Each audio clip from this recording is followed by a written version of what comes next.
গলায় তুলসী মালা পরে মিথ্যা কথা বলছেন, আমিষ আহার করছেন, সর্বনাশ! কি মহাপাপ করছেন আপনি নিজেও জানেন না। কি ভাবছেন তো আমিও এই কথাটা বলছি? না।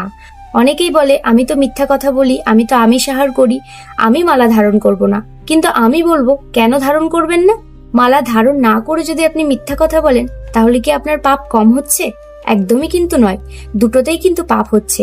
বরং আপনি তুলসী মালা গলায় ধারণ করে যদি মিথ্যা কথা বলেন, সেখানে অপরাধটা একটু কমই হচ্ছে।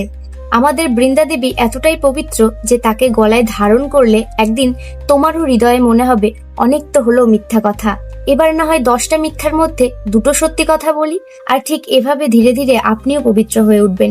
জানেন, তুলসী মাতা এতটাই পবিত্র যে তাকে কণ্ঠে ধারণ করে স্নান করলে সর্বতীর্থের স্নান একবারে হয়ে যায়।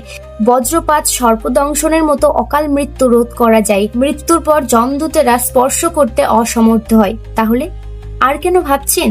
এখনই তুলসীর মালা নিজের কণ্ঠে ধারণ করুন এবং আমার সাথে বলুন, জয় তুলসী মাতা কি জয়, জয় বৃন্দা দেবী কি জয়, হরি বল, রাধে রাধে।